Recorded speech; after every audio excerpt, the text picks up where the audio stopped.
introduce our next panel. So Vulog is our panel host. Please come up, Vulog, introduce your panelists.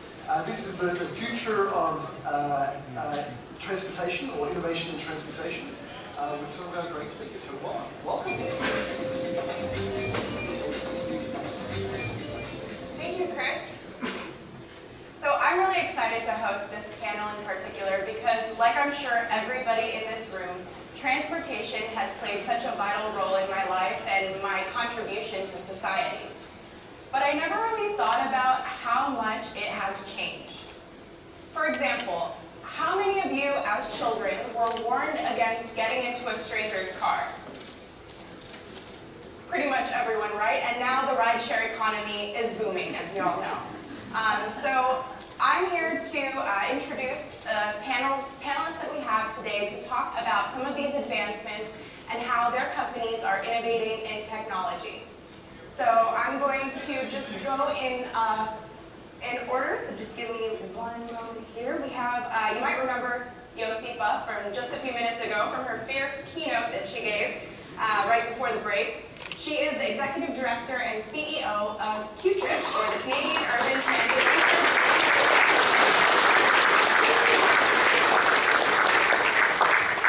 Next we have Alex Thibault. He is the Vice President and General Manager of North America for Vulog, which is a technology company based right here in Toronto.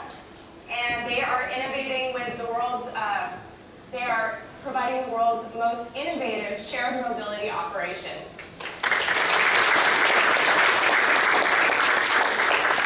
Next we have Patricia Herdman. She has spent the better part of the last 30 years breaking her clients' technology, because that's what testing is all about, right? And she is now the founder, the CEO of Glitch Tracks, because like she says, glitch happens. I think who is the head of strategy and research at Ford F, which is a division within the Ford Mobility, Smart Mobility, that aims to build, acquire, and pilot new transportation products and services.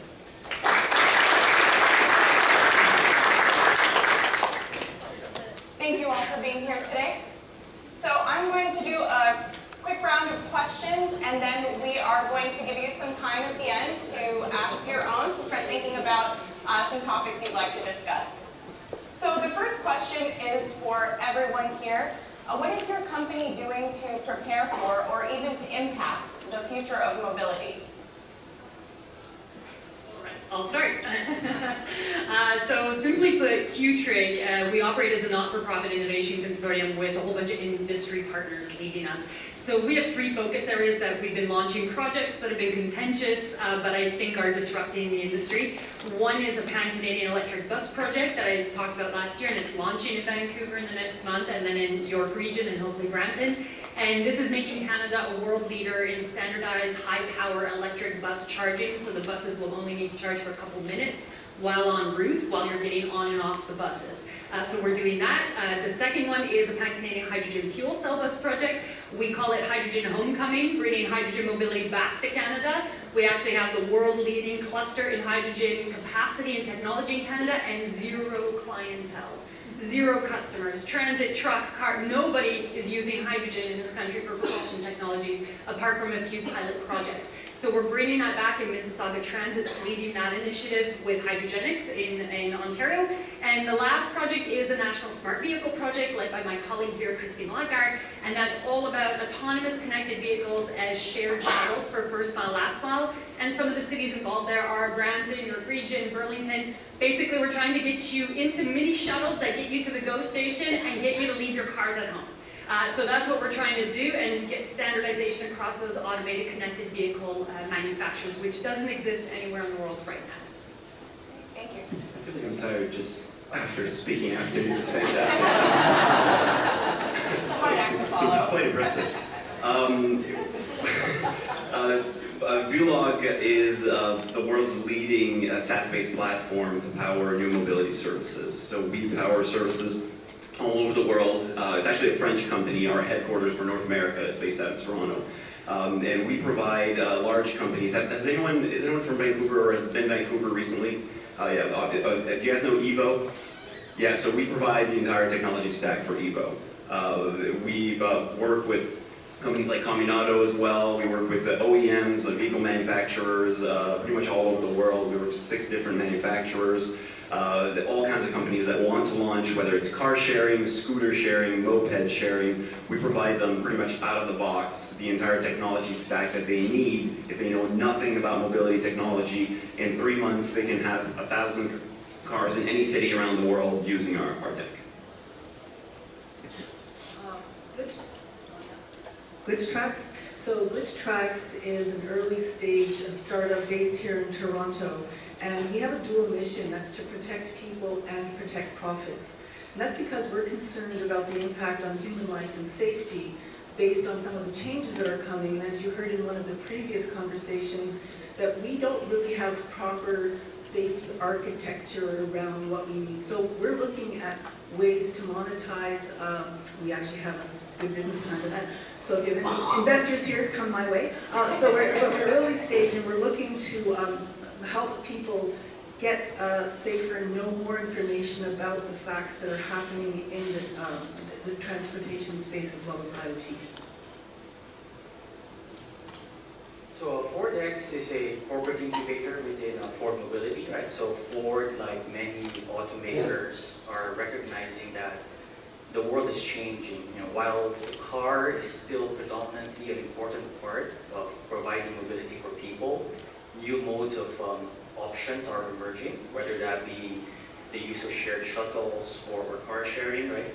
We're looking at the space broadly to really understand how Ford could address mobility challenges. Now, my group in particular, our focus is on running experiments, pilots, doing that in a lean manner, to then inform the corporate strategy. Just an example, we ran a pilot, a scooter sharing pilot, for anyone here familiar with micromobility. We ran that last year with Purdue University, that then later informed an acquisition of one of the operators in the micromobility space last year. Great, thank you. Okay, so you guys are all doing some amazing things, and we were talking earlier about, technology and AI and how it's still kind of in its infancy. So when you think about, let's say, testing, for example, there's a lot that could go wrong. So tell us, what could go terribly wrong in the project that you're working on? So what we already know as a society is there's lots of things that are going wrong right now with filming, and that's a very tragic example. But what I'd like to highlight and ask the group here is how many people here know that the sudden unintended acceleration issues that Toyota had been experiencing for over a decade, actually 15 years, was caused by software? How many people know that? I know because you told me. Oh. Well, I have to tell you, as a test expert, I should have known that because I followed that closely, and then suddenly I went, oh, I guess it was floor mats and sticky pedals, just like Toyota said. And in fact, it wasn't. The actual lines of code that triggered the issue and then also caused the brakes not to work because the actual security, I can text that to a tech crowd, because the actual security override was embedded in the piece of software that was supposed, that failed. So it's like putting a key into your locker, a spare key in the locker too, and then locking them both in and not being able to get them out. So what ended up happening was this huge memory leak. And people for over a decade were saying, my car's racing out of control, I can't make it stop. And they would, if they survived, they would be told they were lying and that they were just being crazy maniacs on the road. So these kinds of things are happening more and more. Unfortunately, there is an issue with Ford right now out in California. Some lawsuits on sudden unintended acceleration. It's going to keep happening. So what we have to do is learn how to protect ourselves, learn how to know about it, learn how to cause companies to pay much more close attention to safety from the top of the house down to the bottom of the house. And what I would also ask is that, that I just want to give a public service announcement. I'll pass the thing. But if you're in a car that is racing out of control and you can't make it stop, and by the way, Toyota isn't the first and won't be the last, do you know what to do? If you can't make it stop, the brakes aren't working, you put the car in neutral, you turn the engine off, and then you call 911. And we should all know that. That should be part of our 21st century story. Maybe as a nice segue, Patricia, from what you said, and then into you, Franco, a little bit about this idea of increasingly the automobile or the vehicle platform, whatever it is a moving computer. We know that, and there's a whole set of software tools and hardware tools. And in our project, our electric bus project, we initiated this idea that, well, fundamentally, the vehicle and the charging systems might be hackable. And there's no overarching cybersecurity protocol right now. So if you're Siemens, or you're ABB, or New Flyer, Nova Bus, and Mobile Group, and you make these things, right now you're not obligated to talk to each other and make sure that the systems have some kind of cybersecurity protocol. So we've hired a bunch of students at the University of Windsor, and we told them, try and hack into it. Stand under the charger, try and get the signal, get on the bus, see if you can hack into the bus, hack into the charger, and hack into Hydro One. So that's what we're trying to do to see how hackable it is. Because the cybersecurity protocol is not there, you're pretty much dependent on each company in-house developing enough cybersecurity and baking it into their system. But they just deliver to you their one unit. They do not operate the whole system. And so there may be system gaps in the communication. And what happened was, in that dialogue, a professor at Windsor, Mitra Mihirsani, who's leading that group of hacking students, let us know, actually, it's not that complicated anymore. We can actually probably hack into some of these things just by listening to the audio code, just by standing outside of them and listening, not actually using sophisticated software tools. And then she raised the issue, now we're investigating it, is that, let's say we solve the software hacking issue and create a protocol. The problem now is that these manufacturers, the buses and chargers, don't do everything in-house. It's a globalized world. And Ford is no different, Toyota is no different. So these hardware components are coming with Trojans already pre-baked. And then the issue is, do you control the supply chain? So now do you have a cybersecurity protocol once it's out there and you can protect it, but do you actually control the entire supply chain? And the answer is no, whether you're Ford or anybody else. And that supply chain is vast and globalized and very hard to control in terms of pre-baked hardware. It's so unjust that you're asking this question. I'll let you take that one. I'll talk about something else after. I think, cars are increasingly connected, and if you guys have seen, I think it's Charlie Miller, a hacker a few years ago, hacked a Jeep. He literally made the Jeep stop, remotely while we were driving on the highway. So there are definitely threats, right, as vehicles get more connected. But at the same time, the promise of increased connectivity, the promise of autonomy, one of the leading justifications, at least from the industry perspective, is indeed from a safety angle. Now, the auto sector, if you think about it from a transportation lens, hasn't really evolved the same way other sectors have. So we don't really have an FAA, we don't have very centralized regulatory and legislative controls. With these sort of changes these changes in connectivity, autonomy, it does open up the possibility to have that dialogue, so that instead of having all the automakers, kind of do their own in-house black box solution, perhaps we could have a standardized layer that could help interoperate, help modularize, and make sure things are, governed by one set of rules to ensure, safety and efficiency for all vehicles. Interesting. Now I changed the subject. Your question initially was what could go wrong, right? Right now in automotive, and pretty much in transport in general, it's a pretty exciting time that really is unlike anything we've seen before, right? The number, the revenue that is planned to be created because of mobility services in the next 15 years, we're talking about amounts of upwards of $1.5 trillion in revenues per year, okay? So what's happening right now is that money is flowing into automotive to try all of these new things, right? Try out all of these concepts, try out all of these technology solutions that will, in part, help with cybersecurity, partly. But there's one risk that's very much present there. And you see, for example, when Uber and when Lyft go public, and when the stock pretty much stalls, right? What's happening right now is that the valuations in the private markets are extremely high for many of these companies, which is probably going to lead at some point down the road to funds starting to dwindle a little bit, because companies are going to feel like they need a certain return on investment. So there's the biggest concern in my book is that the flow of funds would eventually slow down in the space.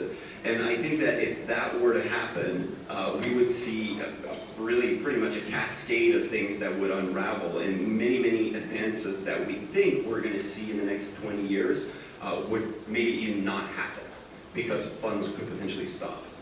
He's saying it's all a bubble. It's not what I said. It's not what I said. Which I do agree. I think the business model and a lot of these things, right, have yet to be proven. How many of you have heard of a company called Bird? Bird, right? So they started, was it September 2017? It's like less than 2 years ago. They're now at least like $2 billion valuation, right? So they basically like get these scooters and they leave them on the streets for people to pick up and share. So from a transportation perspective, like I find that wonderful, right? It's a way to get people off cars and for those short trips, it really reduces congestion and reduces emissions and things like that. But from a commercial perspective, there's questions about the fundamentals of some of these newer modes of mobility. And at least from my perspective, to answer the question, more from the 4X side, is to think about the bets we're making and to really see that these bets are sound, that they will last the test of time, and once the VC money dries up, are the business model sound. Yeah, and maybe, Patricia, you want to jump in? So I was going to build on that and say, I hear what you're saying, like there might be a quasi-mini bubble-ish scenario happening, but... Again, not what I said. Not what I said. But let's say historically, is that necessarily as critical? Let's say there is a collapse in valuation, let's say money does dry up in certain companies that are providing certain services. Is it really a reflection of failure of the fundamentals of mass mobility or shared mobility, or the failed fundamentals of the companies currently offering them, of which there's only really a handful? And if we go back, like who uses Napster today? But clearly Napster created music sharing. Who uses AOL email? Clearly that all went down in the dot-com bubble, and yet there were enough new network relations that resulted in the digital economy we see today. So I don't know, even if the valuations were to drop and money to dry up, I would say some fundamentals are there in the economy in terms of mobility, not necessarily the startup companies. I agree. However, innovation will follow funds, right? So these things, both of these things go hand in hand. And I think that in order for these things to keep happening and for the innovation to keep, because the industry was super boring 10 years ago, in my opinion. I would have never worked in this industry because I'm a tech person and not an auto person. Now it's very exciting because there is money that's flowing to it, and therefore there is room for innovation. And some of this, money that's coming in is patient capital, right? Meaning that they're not asking you to return on investment in 1 year, 2 years. They're giving you money for 7 to 10 years in order for you to actually create stuff and fund the innovation that's going to generate revenues, return, and new revenue streams, really, new models.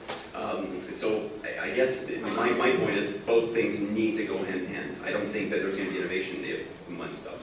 So I was going to say that this talk is about the future of transportation, and one of the things that helps us to look at the past, a car is called a car because it was a horseless carriage. And people said, well, let's call it a car because we don't know what else to call it. And so for hundreds of years, there were always horses, or thousands, and all of a sudden these rich people were racing around without any laws, no speed limits, so they were going 20 miles an hour, and scaring the horses. And then in terms of the distribution of gasoline and so on, there were gas stations, and so people had thought, I'm going to make some money and get buckets of gasoline and pour it into the cars on the corner and so on, causing fires. There were no regulations. There was no one was ready for this. They didn't even know what to call a car. So we're at that stage right now, I think, the law of automobile technology. We're not really ready from a societal point of view. I call society democracy. Like as citizens, we have to just not only be in love with technology, we have to say, and what do we do to protect our neighbors, friends, and family? So that's what I put on the table. What do we have to do? It's not either or. Technology is great. That's been my business for a long time, actually everybody here. But anyway, it's been my business for a long time. I love technology, and we've got to do something as a society and as a democracy to make sure that we're protected as citizens. And in fact, if I match that, there is some capacity here in Canada. Let's say, again, let's say the money dries up. Let's say it's a bad case scenario, but we're talking about the future, as you say. There's actually some network partnerships already happening in Canada that have a global effect and globally that may take us into a domain of mobility that does not look, as we already realize, like the classic 5 automakers of the past or the classic bus makers of the past. So for example, right now we're working with Bombardier, and Bombardier, rail and aerospace. Yet they've invested in a company called To Get There in in Europe, which does first mile, last mile shuttles. Why would a rail maker and an aerospace player get involved in autonomous shuttles for first mile, last mile? Well, first of all, it's the same technology. High levels of automation, high levels of safety, and from their perspective, these are just moving rail cars without a rail.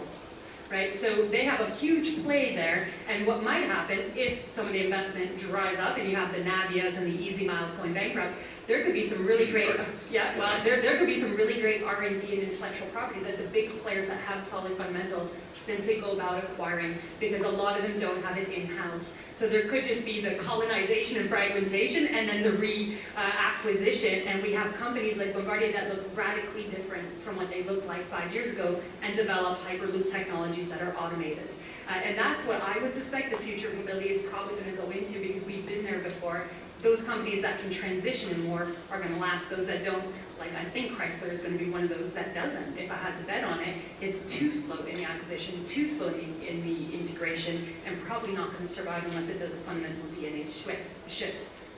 I'm not going to comment on Chrysler specifically, but I think we need to differentiate a few things. I think when you're talking about the OEM, like a Bombardier, like someone that's actually making the thing that you're sitting in to get to from point A to point B, we are under the assumption that that vehicle is super important today. It's my opinion, and it's our company's thesis, that that vehicle will be commoditized through time. Right? So yes, there's not going to be 50 companies that are going to start rail companies because it's super capital intensive, and that's just not going to happen. But a lot of the companies that realize this, just like we realize it ourselves, they want to become a platform on which many, many users are going to be able to consume, but not just consume their vehicles, also consume other stuff. And that's why you see GM start looking at all kinds of really cool small two-wheel vehicles. That's why you guys acquired Spin, very, very obvious example. All of these companies want to position themselves in order to be the platform where people will consume not only the vehicles, and your point in your earlier talk was very, very accurate. We also don't believe that private vehicle ownership is going to be the way to go forward, but these companies will all own platforms. Make no mistake about it. Every single one that has the resources to do so will own large platforms, and they're going to try to do everything for you, the consumers, to consume only their tools, to only consume the things that they sponsor under their ecosystem, which I think is a complete paradigm shift. When you're looking at Bombardier, whether it's, we got the BRPs here, we got Bombardier in Canada, we got a lot of US OEMs that have large presences here. These companies will be dramatically different a couple years from now. They're still going to produce vehicles, but they're going to keep selling you more and more mobility, and I'm pretty sure you can speak for that. Or maybe not. In the industry, I think the way kind of people are thinking about it is, you don't want to be Nokia in a smartphone world, right? Where you got disrupted, you became a handset maker, and that's really, I think, the concern from the car maker perspective. We just don't want to be like a box where, you get all your rides from an Uber, a Lyft, Waymo, and you have these commodities of suppliers, whether it's GM, whether it's Ford, Toyota, you name it. That's really the driving force behind, I think, a lot of the current thinking. Where I think why I'm quite excited about Ford is we're looking at that and seeing, okay, how could we position ourselves, right, to still be, a leader in mobility with the form factor being a vehicle, but also to, as Alex said, how could we then also branch out, recognizing that people are using different modes of services, whether that be shared scooters, shared bikes, shared shuttles, shuttle buses, right? So we're taking a pretty broad look at that, and I think by looking at a more holistic approach to mobility, right, that hopefully would be a better value proposition and really address mobility needs. We're like one question in. Two. So, yeah, We're good. We're good. introduce You know, yourself. I was worried about hosting a panel, but these guys are so outspoken that I don't have to worry about saying anything. So now that we know what keeps all of you up at night, whether it be regulations or running out of money, public safety or cybersecurity, we can all agree that there's a lot. So I'm feeling a little bit stressed out at the moment, so I'm going to turn it on a positive note. Can you all tell me one thing that you're all looking forward to and optimistic about for the future of mobility? And then we'll turn it over to the audience for some questions. Do you want to start over there, Frank? Sure. So I'm actually a transportation guy, so I'm not a car junkie or car I didn't really like get into cars or anything, so it's quite ironic that I ended up in Ford. But I actually am quite very optimistic about where Ford is headed. So there's this famous TED Talk, Bill Ford, the great grandson of Henry Ford, he's the chairman of Ford Motor. Back in 2011, before mobility became cool, right? He actually talked about his journey where he actually spoke out about the effects, the environmental effects of automobiles, as well as what he saw was an upcoming problem, which is congestion. So he called out all these problems and was willing to really set the vision and strategy for a Fortune 10 company, right, on how to position that company to lead and address these mobility challenges. So, and I'm quite optimistic about it, excited about it, that I get to play my small part in this bigger trajectory that Ford is in. Ellie? So following on to that concept, I actually really love public transit. And I also love my own car, but in Canada you have to have a car because we were told for so long that we didn't have the population for it, for public transit, so everybody had to have a car. But when I was living in Belgium, I could just nip onto this public transit with my dog and be in Paris for the day and come back for not very much money. And I loved it. Now in Canada, we have the population in certain pockets of our world for real public transportation. And I'm looking forward to the day when our leaders wake up to that fact and don't keep using the excuse of including the Arctic in the story of population density. So that's what I'm looking forward to, but I don't know if I'll live that long, but anyway. Do it together. Okay. I guess mine isn't so much something I'm looking forward to as something that's awesome. Sorry, it's going to change a little bit of the question. And it's very personal. I was never an auto person, and auto is changing so much and so fast that there's more and more technology that's coming into play here. And just being able to, whatever decision we make as a company could have an impact on so many people around the world. And we have projects in Vancouver, Montreal, Washington, D.C., Miami, North America, Los Angeles, we're going to Mexico. It's just in North America. So a decision that we make on a given feature that we're throwing out in an app impacts people all over the world in a way that's pretty unique. So the things I guess that I'm most excited about, maybe not most looking forward to, is the fact that these changes are happening, and all you need to do is change a couple lines of codes, and there's so many things that can change in a given city somewhere in the world. So this has never been true before. Yeah, I'm excited about this shift in Canada, at least in the superficial level. We're talking about it. Is it substantive yet? Well, we're going to get there to smart cities. Because the whole language around smart cities, and we were talking about it offside, the whole language is motivating a dialogue at city levels with bureaucrats, with politicians, with taxpayers who live in those cities, and transit directors.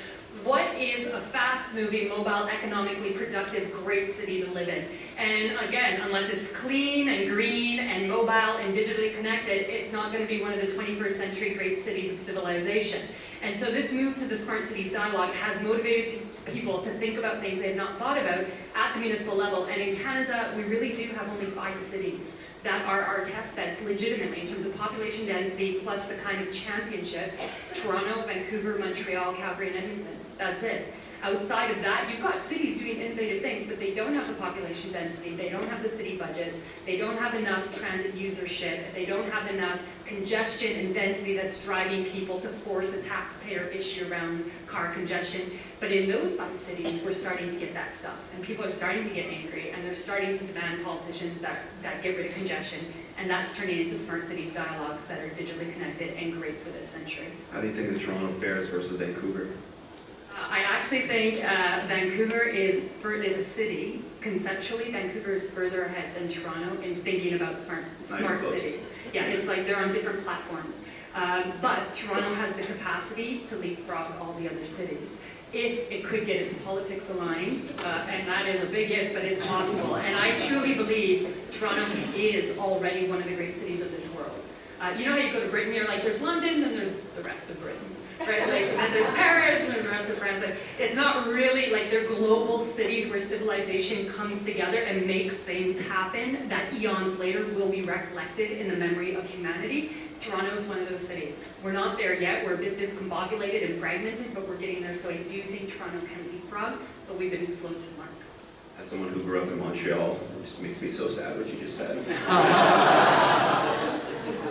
So that's actually a really good point, Thibault, because I'm from San Francisco, so I actually flew out here for the event, and we are known as the hub of innovation, right? Yet when we introduced the birds and the scooters out into our city, people didn't know how to act. You saw people throwing them into lakes, and they would just park their scooters anywhere. They would climb into people's backyard to go and get their scooter, thinking that was okay.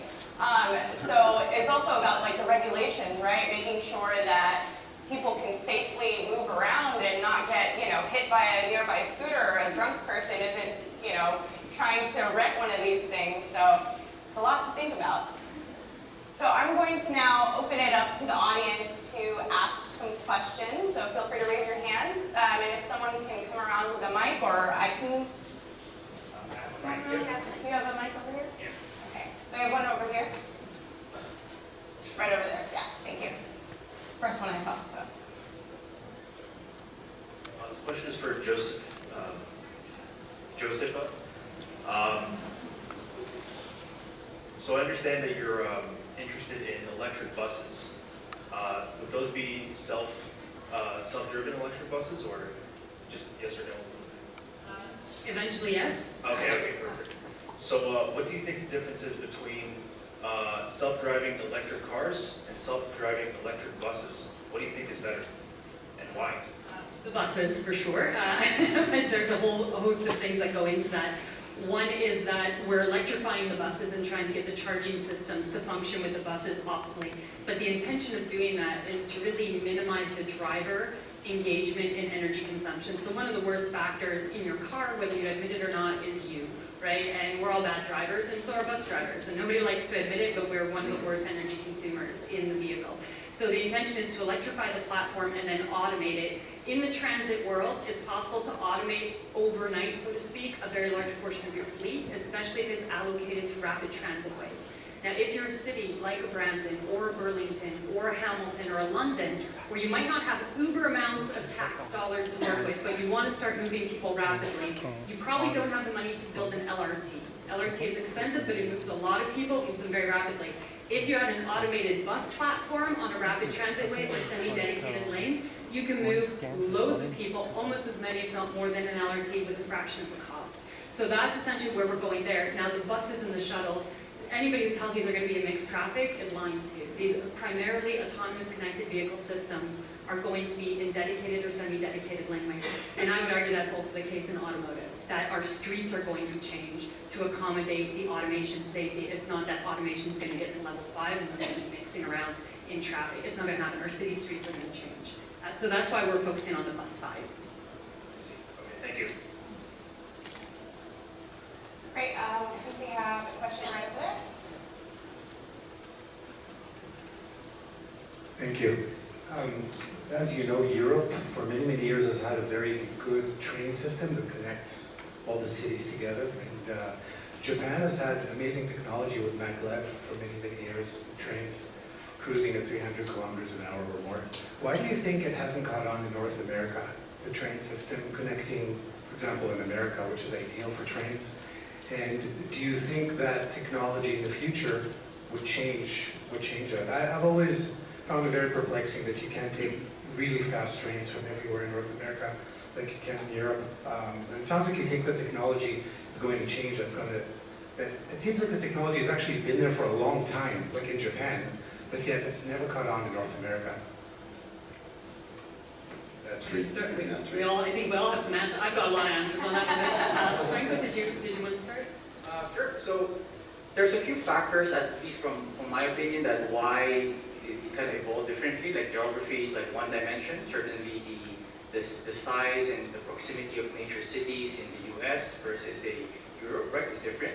And if you look at the U.S., right, the Northeast Corridor is probably probably the more successful case study of trains with Amtrak. What happened though in the U.S., I think, is really more, the train system was much more successful on the freight side. So if you look at, say, metrics like gross ton miles of the U.S. class or U.S. or even Canadian class ones, these are the major railroads. They're much more effective than their, I think, from my perspective, their European counterparts. So it might just have been that one system kind of gravitated towards that use case versus the other. So actually I'll build on that. I would say there's three primary reasons. There's probably a whole exegesis of reasons, but three primary ones that I've learned about recently.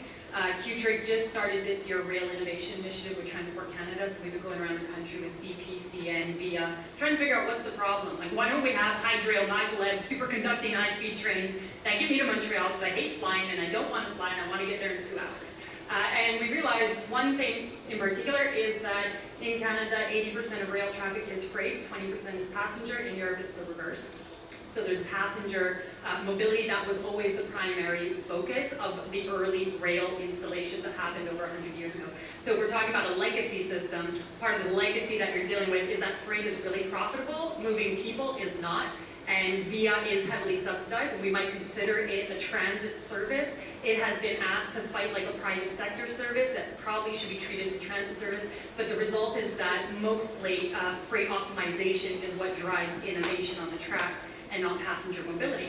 That then leads to the second reason: who owns the tracks and who controls the tracks? And I, very naively, not coming from rail, thought that was kind of like equal, right? Out there, that you could play around with the tracks, and if you're VIA, you actually had some kind of power. You have zero power, you have negative, you have a square root of 0 power, right? That is how much power you have as VIA. So ultimately, CP and CN ultimately dictate the usage of the track, and when you're on the VIA train, let's say from Toronto to Montreal, and it stops, and they're waiting for a train to pass, it's because they come down in the pecking order of who gets to cross that one piece of track that they're allowed to cross.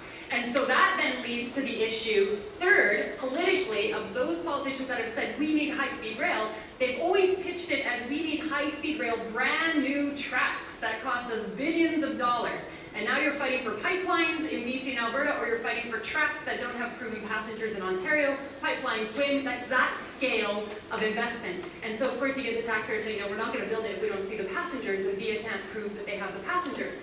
And what we've discovered in the last year is it doesn't have to go down that pathway. Why are we so extreme as Canadians? Sometimes we think we're so placid, but we think it is a terrible system or a completely new system. And actually there's a middle way. And there's a lot of evidence to show there's about 5, 6, up to 8 spots in the track, in the highest usage of VIA passenger track, where if you just created siding, okay, so that's just a little track that goes around the main track through the station, where the VIA train can go around the CP train that's stuck on the track getting loaded, and that means I can get to Ottawa or Montreal or Quebec City without sitting behind that CP or CN rail car. Right now, it's just one line.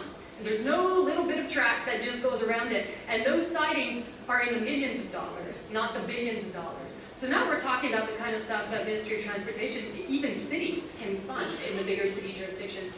So between basically Windsor and Quebec City, we could have quasi-higher speed rail tomorrow if we actually invested a really reasonable amount of money into siding.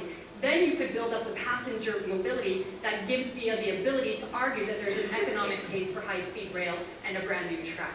Unless we start along that pathway and we keep getting stuck in that, it's either all a completely new track without passengers, or it's a nothing, let's stick it out with VIA. Nobody's going to take VIA, and we're never going to get to the better optimized rail initiatives. That's what I've learned in 8 months. So pass that to you. I think that definitely answers some of the question, for sure. So I'm going to, I think we have time for one more question. Yes? Well, we have one back there. I'll take one on this side. We favored the middle a little bit, right over here. And of course, after the show, you can come and talk with us more at the after party. And if we don't get to all of your questions. Awesome, thanks. This has been an awesome panel so far. In terms of shared mobility, especially things like shared buses or electric bus services, how much do you see or how much do you think about the customer experience as part of the focus? So using the opportunity of an electric bus to be a center of like a mobile library or a place where people are offered things to enhance themselves even further in ways that we can get at small scale in a personal automobile, whether it's podcasts on our own or time to do things we would never necessarily have time to work into our schedule. Do you see that coming up much, or does that come up in conversation? I think we all have that. I want to say one thing before I forget, that sudden unintended acceleration happens in buses as well. So in 2017, TTC hauled 153 buses off the road because during routine maintenance, wham, one of them went out of control. So the good news was, it wasn't just a one little person in a car by herself, it was the TTC calling down to the manufacturer. They gave a software update. It came back to what you were saying, Giuseppe, was that two units weren't speaking to each other because they were built in different places and they didn't know about this, and all of a sudden they went out of control. So there's going to have to be some kind of mechanisms for safety for the buses as well. But it doesn't answer your question, but I just wanted to put that little plug in. TTC vehicles are mostly safe, just like you know. So when large organizations are thinking about shared mobility and what needs to be developed, all the bricks that need to be developed in the next 20 years in order for us to have a true shared electric autonomous ride that's going to be phenomenal, and same can be said for transit as well. One of the bricks of the 5 bricks that people are looking at is user experience / entertainment for what you're going to be doing when you're going to be on this ride, whether it's a bus ride or whether it's an autonomous car ride. And I mean, for those of you here who are thinking about startup ideas, this is a great idea. This is a space where there's going to be tremendous growth, a space where right now there really isn't that much to do except for maybe in buses. But even that is still relatively difficult as long as there isn't 5G out there. Because of the connectivity issues, you're going to need better bandwidth in order to truly have something that's going to be a great user experience. But that is one of the 5 verticals that companies like Volkswagen are looking at, and probably Ford as well, when they're looking at the entire user experience that you're going to have and what you need in order to power the future of mobility. Okay, so I cannot wax poetic enough about this topic. The first thing is, I think in Canada and North America in particular, we treat transit riders like they are the scum of the earth. Okay? What do I get for taking a transit ride? I get a kick in the hands, and thanks very much for taking a crappy service that probably didn't arrive on time, was probably dirty, probably not safe, didn't give me Wi-Fi. Look, if Air Canada can get GoGo Wi-Fi at 40,000 feet, I'm pretty sure every TTC car can get me some Wi-Fi on my subway cars. So we treat transit riders like obligated users of the system where we believe they cannot afford anything better. And if they could afford it, they would go somewhere else. And that is historically how our directorship, our politics has treated transit. I fundamentally believe in Q-Trick has always promoted the idea, and we're pursuing tech ideas around the transit rider as a client, a customer of a service that they would be willing to pay even more for. Forget free transit. I bet I would pay more than $3 or $4 if I got certain services along with my ride for those kilometers, that distance at that time of day. So some of the things we're looking at that it boggles my mind, but again, back to the lack of diversity of thinking in our transportation world, it boggles my mind that this is not thought of already. For example, why do I not get shopper optimum points for taking the bus? I should. I should be able to swipe my card and my Presto card and say, thank you for being a great client of the transportation system today. Here are your shopper optimum points. Yes, but go the shopper optimum points days, get your makeup on Saturday, and here's a free ride on Monday at 3 o'clock because the buses are empty. Okay, I should get rewards points and loyalty points and all sorts of accoutrements because I am doing the city a job and saving it loads of environmental, social degradation by choosing to take that system.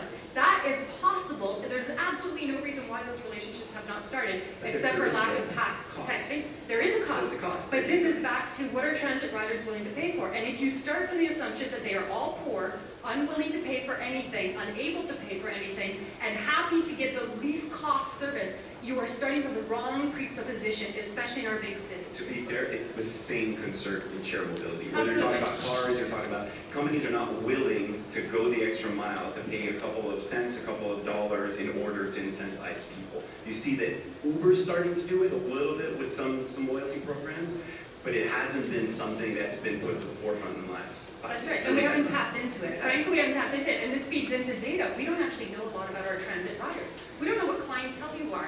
Even if you go and look in the Presto data, they don't have a lot of introspective data that tells me, are you middle class, what's your income, et cetera, that allows me to target a program to you. You know, we have the ability to do things like on-demand or smart ridership. What if I got a message, and Singapore is doing this? Now, I don't like to look at examples that are totalitarian, because I don't think you can copy and paste into our jurisdiction. Nonetheless, let's take a look at, like, creatively think about it. What are they doing that I really like? We should be doing it down up front. We have a lot of middle-class people working downtown, earning some good income, but they still want to save money if they can. If I got a text message that said, hey, Yosiko, it's 5:45, stay at work for an extra 25 minutes, and your ride is half off because the bus will be empty or the streetcar will be empty, I probably would stay and work extra half hour. Or I'd probably leave at 2 o'clock and work from home and do that kind of thing. If a smart app actually gave me that option, and guess what, that takes no new money for the transit system, because what are they trying to do? Like badly managed electrical grid systems. They're trying to deliver all the power between the hours of 3 and 5:30, and then they have all this extra capacity on the grid in the rest of the day. And so they're trying to give us time of use pricing to balance that out. How about time of use ridership, because the client, the customer wants that?